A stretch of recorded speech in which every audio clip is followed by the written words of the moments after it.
నమస్కారం. సిటీ కృష్ణతేజ వార్తలకు స్వాగతం. ఇక వార్తల్లోని వివరాలు. తిరుమల శ్రీవారిని పలువురు ప్రముఖులు దర్శించుకుని మొక్కులు చెల్లించుకున్నారు.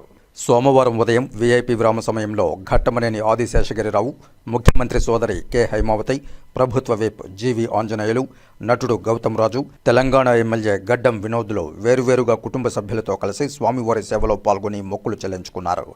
దర్శనానంతరం ఆలయ రంగనాయకుల మండపంలో వేద పండితులు వేదాశీర్వచనం అందించగా ఆలయ అధికారులు శ్రీవారి తీర్థప్రసాదాలు అందజేసి పట్టు వస్త్రంతో సత్కరించారు. అందరికీ నమస్కారం. తిరుమల వచ్చాం. శ్రీ వెంకన్న స్వామి దర్శనం బ్రహ్మాండంగా దర్శనం అయింది. శ్రీ వెంకటేశ్వర స్వామి ఆశీస్సులు తీసుకున్నాం. మా మనమరాలు యొక్క పుట్టింటికలు తీయడం కోసం ఇక్కడ రావడం జరిగింది బంధువులతోటి. సో వెంకటేశ్వర స్వామి యొక్క అనుగ్రహంతో వారి యొక్క ఆశీస్సులు తీసుకోవడం జరిగింది. ముఖ్యంగా ఎక్కడ చూసినా బ్రహ్మాండమైనటువంటి నీట్నెస్, పవిత్రమైనటువంటి స్థలం, చాలా పవిత్రంగా ప్రతిరోజు ఉంచుతున్నటువంటి తిరుపతి దేవస్థానం అధికారులందరికీ, ఇక్కడ సేవ చేస్తున్న ప్రతి ఒక్కరికి హృదయపూర్వక అభినందనలు తెలియజేస్తున్నాను.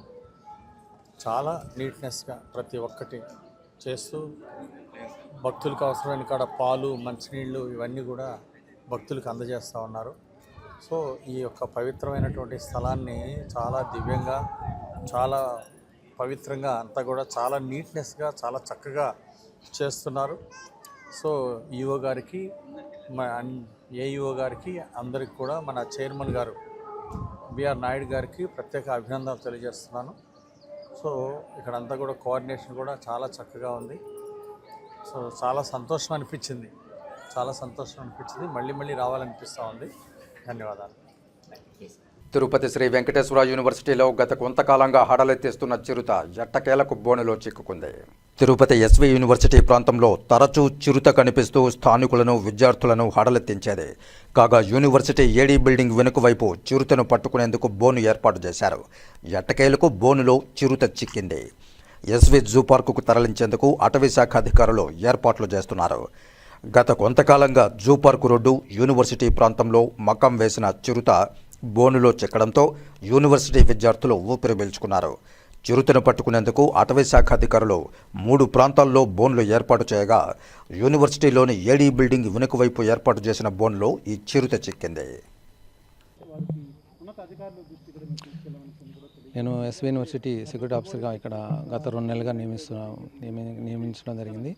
నేను ఇక్కడ చేసినటువంటి దూరంలో మా దృష్టికి తీసుకొచ్చిన దాంట్లో ఇక్కడ ఉన్న వాచ్మెన్ సెక్యూరిటీస్ పరంగా ఈరోజు జరిగిన కార్యక్రమాన్ని బట్టి మేము మీకు చెప్పదలుచుకుందంటే, ఇది గత 3-4 రోజులుగా ఇక్కడ మూమెంట్స్ అనేది జరుగుతుంది.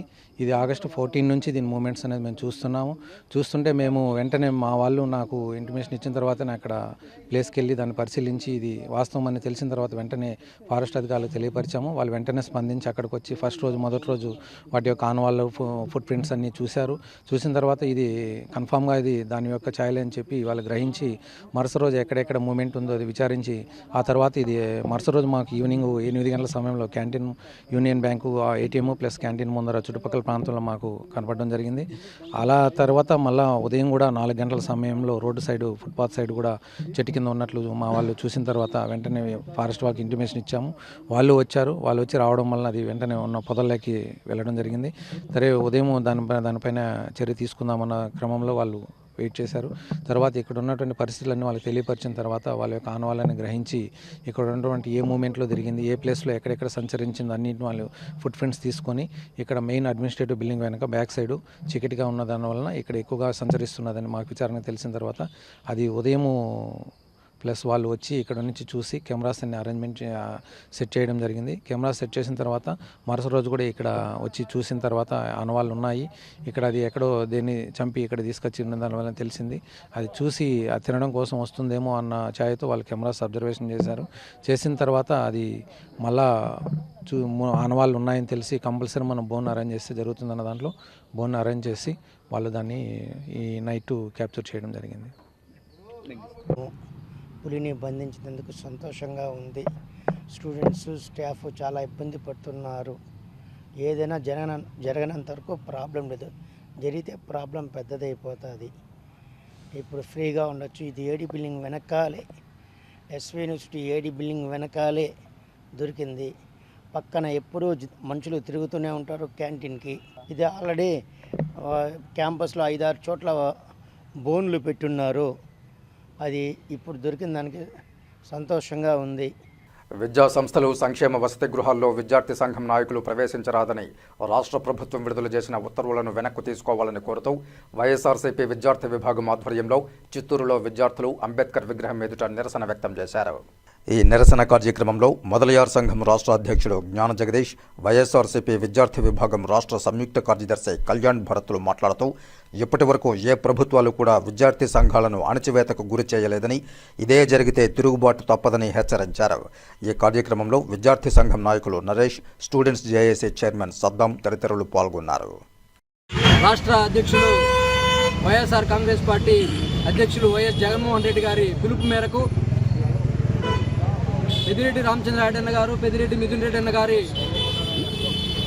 అదేవిధంగా జిల్లా అధ్యక్షుడు కరుణాకర్ రెడ్డి అన్న గారి ఆదేశాల మేరకు రాష్ట్ర విద్యార్థి విభాగం అధ్యక్షులు పానుగంటి చైతన్య అన్నగారి సూచనలు, అదేవిధంగా జిల్లా అధ్యక్షులు హర్షిత్ రెడ్డి గారి సూచనలు, అదేవిధంగా ఉపాధ్యక్షులు ఓబుల్ రెడ్డి అన్న గారి సూచనలు, స్థానిక చిత్తూరు నియోజకవర్గ సమన్వయకర్త విజయానంద రెడ్డి అన్న గారి సహాయ సహకారాలతో, అదేవిధంగా మన మొదలియార్ రాష్ట్ర అధ్యక్షులు జగదీష్ అన్న గారి సహాయాలతో ఈరోజు ఇక్కడ రాష్ట్రంలో జరుగుతున్నటువంటి అంబేద్కర్ గారి రాజ్యాంగానికి వ్యతిరేకంగా ఈరోజు రాష్ట్ర కూటమి ప్రభుత్వం ఈరోజు ఒక ఉత్తర్వులు జారీ చేసింది. అదేమిటంటే విద్యార్థుల దగ్గరికి, బడుగు బలహీన వర్గాల విద్యార్థుల దగ్గరికి ఏ ఒక్క విద్యార్థి నాయకుడు కూడా వెళ్ళకూడదన్నట్లుగా ఈరోజు ఉత్తర్వులు జారీ చేసింది. మరి గతంలో ఇదే కూటమి నాయకులు ఈరోజు సాక్షాత్తు ముఖ్యమంత్రి నారా చంద్రబాబు నాయుడు గారు కూడా గతంలో విద్యార్థి నాయకుడిగా ఉన్నారు. మరి మీరు విద్యార్థి నాయకుడిగా ఉన్నప్పుడు కూడా మరి ఇలాంటి ఉత్తర్వులే జారీ చేశారా అని మేము అడుగుతా ఉన్నాం. మరి ఇది ఎంతవరకు సమంజసం అని కూడా మేము ఈ సభాముఖంగా ప్రశ్నిస్తా ఉన్నాం. మరి అదేవిధంగా ఈరోజు ఎస్సీ, ఎస్టీ, బీసీ, మైనార్టీ విద్యార్థుల వసతి గృహాల్లో ఈరోజు ఎటువంటి అపశృతి జరుగుతోంది మీకు కనిపించడం లేదా? మరి ఈ కూటమి ప్రభుత్వం ఏర్పడిన రోజు విద్యార్థులకు ఏదో చిన్న బ్యాగులు ఇచ్చారు. మరి ఆ బ్యాగులు ఈరోజు ఎంతవరకు నిలబడ్డాయి? ఇచ్చిన 4 రోజులకే కూడా చిరిగిపోయాయి. మరి గతంలో వైఎస్ జగన్మోహన్ రెడ్డి చూస్తూ ఉంటే విద్యార్థులు నాయకులు ఏదైతే స్కూల్స్ కానీ కాలేజెస్ కానీ విద్యార్థి నాయకులు ఎవరు కూడా ఏ పర్మిషన్ లేకుండా కాలేజ్ లోపలికి వెళ్ళి స్కూల్ లోపలికి వెళ్ళకూడదని చెప్పేసి ఒక ప్రొసీడింగ్స్ ఒకటి ఇచ్చిన్నారు. కాబట్టి ఈరోజు చిత్తూరు నియోజకవర్గంలో అంబేద్కర్ గారికి ఆ ప్రొసీడింగ్స్ని వెనక్కి తీసుకోవాలని చెప్పేసి అంబేద్కర్ గారికి కూడా ఇవ్వడం జరిగింది. ఆ ప్రొసీడింగ్స్లో చూస్తే కానివ్వండి, విద్యార్థులు ఎవరు కానీ ఎక్కడైనా ఏదైనా చిన్న సమస్యలు ఉంటే ఇప్పుడు ఎస్ఎఫ్ఐ కానీ, ఏఎస్ఎఫ్ఐ కానీ, లేదంటే వైఎస్ఆర్ కాంగ్రెస్ పార్టీలో ఉండే విద్యార్థి విభాగాలకి ఇట్లా కానీ ఏదైనా కంప్లైంట్స్ చేస్తూ ఉంటారు. హాస్టల్ వసతులు ఏది కానీ బాగాలేకపోతే వీళ్ళు కంప్లైంట్స్ చేసినప్పుడు వాళ్ళంతా రాకూడదు, స్కూల్స్ లోపల కానీ కాలేజెస్ లోపల కానీ రాకూడదు అంటే అక్కడ ఏం జరుగుతుంది ఏమనేది ఎవరికి తెలుస్తుంది? మళ్ళీ వాళ్ళు ఏం చెప్తున్నారంటే ఎస్ఎంసీ, ఆ స్కూల్కి సంబంధించిన ఎస్ఎంసీ చైర్మన్స్ రావాలి అంటారు. ఎస్ఎంసీ చైర్మన్లు అంటే ఎవరైతే ఇప్పుడు ప్రభుత్వంలో ఉంటారో వాళ్ళకి సంబంధించిన ఆ స్కూల్లో ఎవరైతే పిల్లలు చదువుకునే పిల్లలు వాళ్ళ తండ్రిని పెడతారనుకోండి, ఇప్పుడు ఆ ప్రభుత్వంలోకి ఎవరు ఫేవర్గా ఉంటారో అట్లాంటి వాళ్ళే పెడతారు. కాబట్టి దీనివల్ల విద్యార్థులు నష్టపోతారు, అదేవిధంగా స్కూల్ యజమానం కూడా నష్టపోతారు. కాబట్టి వెంటనే ఈ జీవోని కానీ రిలీజ్ చేయకుండా ఈ ప్రొసీడింగ్స్తోనే ఆపేసి జీవోని వెనక్కి తీసుకోవాలనేసి కూడా కోరుతున్నాం. జై జగన్. ఇప్పుడు కాసేపు ప్రకటనలు. చదలవాడ దంత వైద్య కళాశాల మరియు సూపర్ స్పెషాలిటీ ఆసుపత్రిలో అత్యాధునిక దంత వైద్య సేవలు అందుబాటులోనికి తెచ్చారు.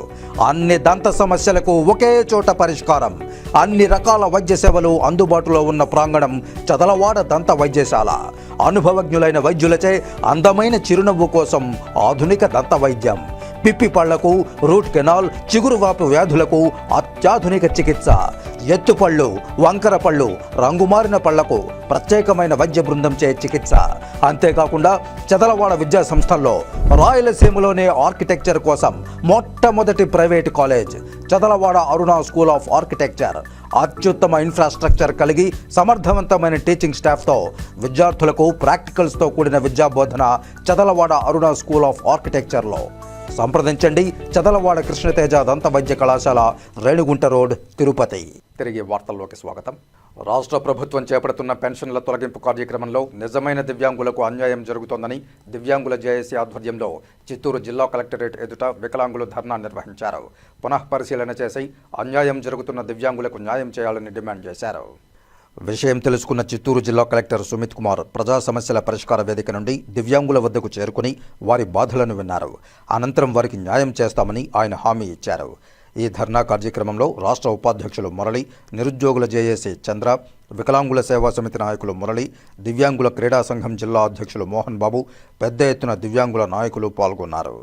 సోదరులందరూ చిత్తూరు జిల్లా కలెక్టరేట్ ధర్నా కార్యక్రమం నిర్వహించాము. ముఖ్యంగా అర్హులైన దివ్యాంగులందరినీ ఈరోజు దివ్యాంగులు కాదనేసి మాకు వెరిఫికేషన్లో నిర్ధారించబడినది.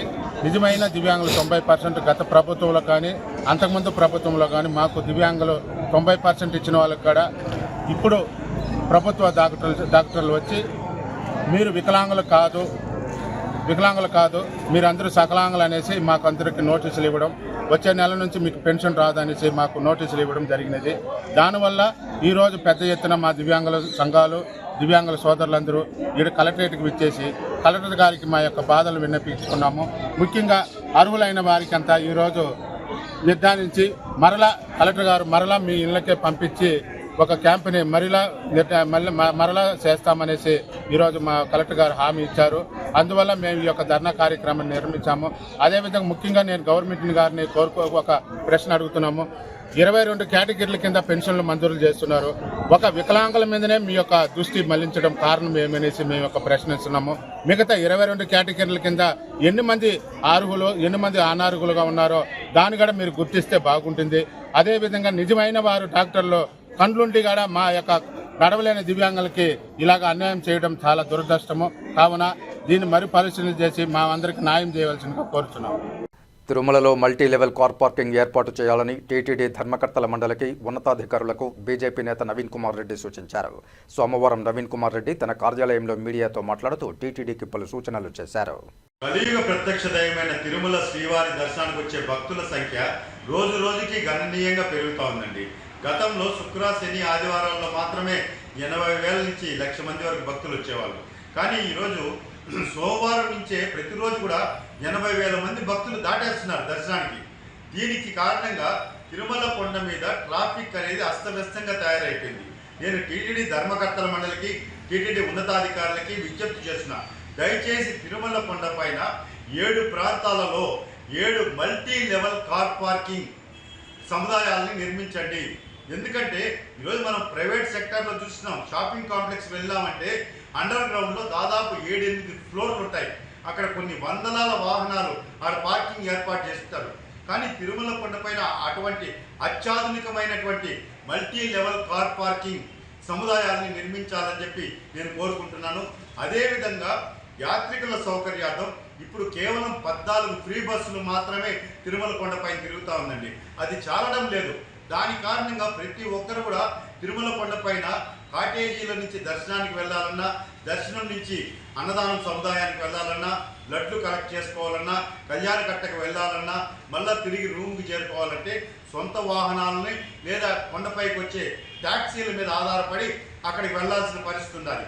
అలా కాకుండా మీరు తిరుమల కొండపైన ఫ్రీ బస్సులు, ఎలక్ట్రిక్ బస్సుల్ని 14 నుంచి దాదాపు 40-50 బస్సులు, ప్రతి 5 నిమిషాలకి ఒక బస్సు, ప్రతి చోట కూడా వసతి సముదాయాలు ఎక్కడెక్కడ ఉన్నాయో అన్నదాన సముదాయాలు, అదేవిధంగా కళ్యాణ కట్ట, కాటేజీల వద్ద ప్రతినిత్యం కూడా తిరిగే విధంగా ఏర్పాటు చేస్తే ఈ ట్యాక్సీల మీద కానీ సొంత వాహనాల మీద వాళ్ళు కొండపైన తిరిగేదానికి ఆస్కారం ఉండదండి. అట్లా కూడా ట్రాఫిక్ నియంత్రించడానికి అవకాశం ఉంటుంది. అదేవిధంగా ఈరోజు తిరుమల కొండ మీద ఎంతోమంది జీవనోపాధి కోసం తిరుపతి వాళ్ళే కాకుండా రేణుగుంట, కోడూరు, కడప, రాజంపేట, కాళహస్తి, చంద్రగిరి ప్రాంతంలో ఉండే యువత జీవనోపాధి కోసం ఈరోజు ట్యాక్సీలని అద్దెకి తీసుకునే సొంత వాహనాల్లోనూ ప్రతినిత్యం కూడా యాత్రికులను తిరుమల కొండపైకి చేరుస్తుంటారు. అది వాళ్ళ జీవనోపాధి.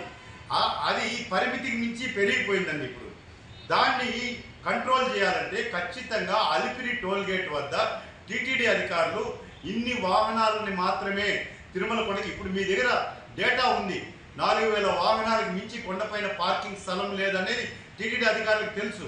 అదేవిధంగా అలిపిరి టోల్ గేట్ వద్ద 4000, 5000 అక్కడికి కట్ ఆఫ్ పెట్టేసి వాహనాల్ని అనుమతించకుండా జూ పార్క్ రోడ్లో ఒక 30 ఎకరాల్లో పార్కింగ్ స్థలం ఏర్పాటు చేసి అక్కడ పార్కింగ్ చేసుకునేటట్లు, అక్కడి నుంచి బస్సుల ద్వారా తిరుమల కొండకు వెళ్ళేటట్లు అక్కడ ఆ జూ పార్క్ రోడ్లో అమ్యూనిటీ కాంప్లెక్స్ కానీ అన్నదానం కానీ ఏర్పాటు చేస్తే భక్తులు కూడా కొండపైన రద్దీ పెరిగిపోయింది అని చెప్పని మనం అనౌన్స్మెంట్ ఇచ్చి ఇక్కడ పార్కింగ్ పెట్టి తిరుమల కొండపైన పార్కింగ్ ఒత్తిడి తగ్గినప్పుడు ఈ వాహనాలను అనుమతిస్తే బాగుంటుంది. ఆ విధంగా కూడా దృష్టి సారించాలని చెప్పి నేను విజ్ఞప్తి చేస్తున్నాను. ఎందుకంటే తిరుమల కొండ మీద ఒక్కొక్కటి ఒక్కొక్క మూల ఉంటుందండి. తిరుమల శ్రీవారి ఆలయం ఒక చోట, కళ్యాణకట్ట ఒక చోట, అదేవిధంగా అన్నదానం ఒక చోట. ఈ విధంగా ఉండడం కారణంగా భక్తులు కూడా అక్కడికి వెళ్ళాలంటే ఇబ్బందులు పడుతున్నారు. ట్యాక్సీల మీద ఆధారపడాల్సి వస్తుంది. కాబట్టి వీటన్నిటిని దృష్టిలో పెట్టుకొని టీటీడీ ధర్మకర్తల మండలిలో చర్చించి ఖచ్చితంగా ఈ నిర్ణయం తీసుకోవాలని, ముఖ్యంగా తిరుమల కొండ మీద ట్రాఫిక్ పోలీసులు అనేక ఇబ్బందులు పడుతున్నారండి. ఎండకు ఎండుతూ వానకి తడుస్తూ వాళ్ళకి కనీసం ట్రాఫిక్ ఐలాండ్స్ కూడా లేవండి. ఎందుకంటే ప్రతి యాత్రికుడు కూడా అక్కడికి వెళ్ళేటప్పుడు కళ్యాణకట్ట ఎక్కడుందని చెప్పి ట్రాఫిక్ పోలీసులను అడుగుతారు. అదేవిధంగా అన్నదానం ఎక్కడుందని చెప్పి అక్కడ ఎవరు సమాచారం చెప్పేవాళ్ళు ఉండరండి. ట్రాఫిక్ కానిస్టేబుల్ అందుబాటులో ఉంటారు కాబట్టి వాళ్ళని అడుగుతారు.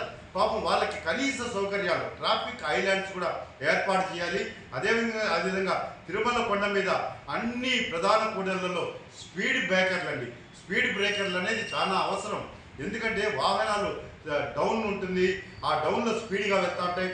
యాత్రికులు ఆ పక్క ఈ పక్క రోడ్డు క్రాస్ చేసేటప్పుడు ప్రమాదాలు జరిగే అవకాశం ఉంది. కాబట్టి స్పీడ్ బ్రేకర్లు ఎక్కడెక్కడ అవసరమో అక్కడ వెంటనే ఏర్పాటు చేయాలని చెప్పని టీటీడీ చైర్మన్ గారు, ధర్మకర్తల మండలి, అదేవిధంగా టీటీడీ ఈఓ గారు, అడిషనల్ ఈఓ గారు, తిరుపతి జేఈఓ గారు, తిరుపతి జిల్లా ఎస్పీ గారు పోలీస్ శాఖతో సమన్వయ సమావేశం ఏర్పాటు చేసి ఏమేమి నిర్ణయాలు తీసుకుంటే తిరుమల కొండ మీద ట్రాఫిక్ని నియంత్రించవచ్చు అన్న దాని మీద దృష్టి సారించాలని చెప్పి నేను విజ్ఞప్తి చేస్తున్నానండి. ఈ వార్తలు ఇంతటితో సమాప్తం. రాత్రి 8:30 ప్రసారమయ్యే సిటీ కృష్ణతేజ వార్తల్లో సమగ్ర సమాచారంతో మళ్ళీ కలుసుకుందాం. అంతవరకు సెలవు. నమస్కారం.